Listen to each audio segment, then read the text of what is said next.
आज क्या करेंगे, क्लास 12 चैप्टर 1 जिसका नाम है रिप्रोडक्शन इन ऑर्गेनिज्म। इसका एनसीईआरटी का क्वेश्चन देखेंगे, इसको समझेंगे, फिर उसका नोट्स आपको दे दिया जाएगा। चलिए क्वेश्चन को सॉल्व करते हैं। सबसे पहले पढ़ लेते हैं क्वेश्चन को ताकि समझ में आ जाए क्या पूछा जा रहा है। What is the offspring form by asexual reproduction refer to as clone. मतलब कह रहा है कि असेक्सुअल रिप्रोडक्शन में जो ऑफस्प्रिंग बनता है उसको क्लोन के काहे रेफर करते हैं, मतलब क्लोन काहे कहा जाता है। चलिए इस चीज़ को समझने के लिए सिंपल दो चीज़ हमको समझना पड़ेगा। क्या क्या? एक तो असेक्सुअल रिप्रोडक्शन क्या होता है। असेक्सुअल रिप्रोडक्शन चलिए हम थोड़ा आपको बताते हैं, हिंट्स देते हैं। इसमें क्या होता है, इस रिप्रोडक्शन में क्या होता है, single parents, only one parents भाग लेते हैं। कितने पेरेंट्स भाग लेते हैं? सिर्फ और सिर्फ एक पेरेंट्स भाग लेते हैं, उसको क्या कहते हैं, असेक्सुअल रिप्रोडक्शन। चलिए यहाँ तक समझ में आ गया। अब चलिए क्लोन पे बात करते हैं। क्लोन क्या होता है? क्लोन जो है सेम देखने में रहता है। कभी कभी आप लोग सुने हो कि जुड़वा भाई जो है राम और श्याम, और जो दोनों को पहले से नहीं जानता वो क्या होता है, नहीं जान पाता राम कौन है और श्याम कौन है। और क्लोन का मतलब हिंदी में वही होता है, जुड़वा होता है। तो काहे नहीं पहचान पाता उसको, क्या होता है वो मॉर्फोलॉजिकली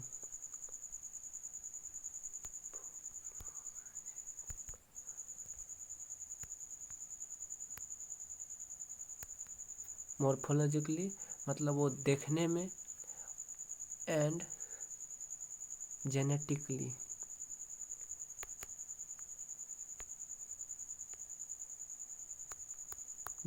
क्या होता है, सिमिलर होता है। जेनेटिक मतलब क्या, जीन के लेवल पर जब रिप्रोडक्शन होता है उसके बाद क्या होता है, जीन ट्रांसफ़र, मतलब कोई एक मटेरियल ट्रांसफ़र होता है दूसरे ऑर्गेनिज्म में, वो क्या होता है, सेम होता है ऑफस्प्रिंग का। मतलब क्लोन के केस में मॉर्फोलॉजिकली और जेनेटिकली क्या होगा, सिमिलर होगा। जैसे दो बेबी है तो दोनों क्या होगा, सेम देखने में रहेगा, और जेनेटिकली भी मतलब जीन के लेवल पे भी उसका स्ट्रक्चर सेम रहेगा। समझ आएगा क्लोन क्या होता है और सेक्सुअल रिप्रोडक्शन क्या होता है। चलिए अब समझ में आ गया है आपको, तो आपको समझने में दिक्कत नहीं होगा।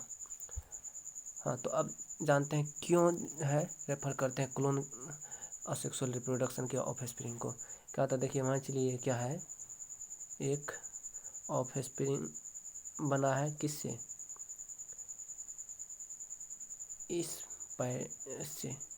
इससे क्या बना है, मतलब ये क्या है, एक पेरेंट्स था। चलिए पी लिख देते हैं। ये क्या है, ऑफस्प्रिंग है, थोड़ा समझ लीजिएगा। जो बोल रहे हैं उस पर ज़्यादा गौर कीजिए, क्या लिख रहे हैं उस पर नहीं, क्योंकि मेरा पेन आज थोड़ा अच्छा से काम नहीं कर पा रहा है।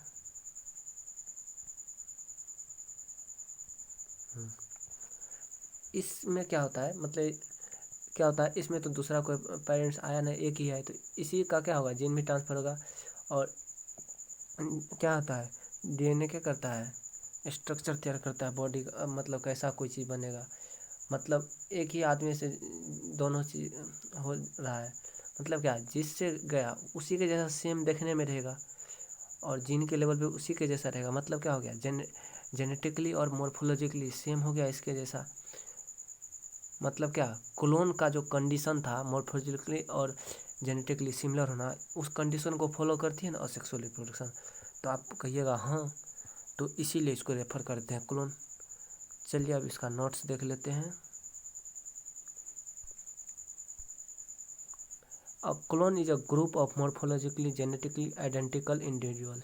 मतलब क्या होता है, मॉर्फोलॉजिकली और जेनेटिकली आइडेंटिकल होता है, मतलब सेम होता है इंडिविजुअल। और in the process of asexual, मतलब असेक्सुअल रिप्रोडक्शन जो होता है उसमें क्या होता है, ओनली वन पेरेंट्स इन्वॉल्व, मतलब एक ही पेरेंट भाग लेता है, और नो फ्यूजन, मतलब फ्यूजन नहीं होता है मेल और फीमेल गेट में, क्योंकि एक ही होता है। और उसका परिणाम क्या होता है, ऑफस्प्रिंग मॉर्फोलॉजिकली और जेनेटिकली सेम प्रोड्यूस होता है, और इसलिए क्या कहते हैं, क्लोन कहते हैं। क्लोन मतलब जुड़वा।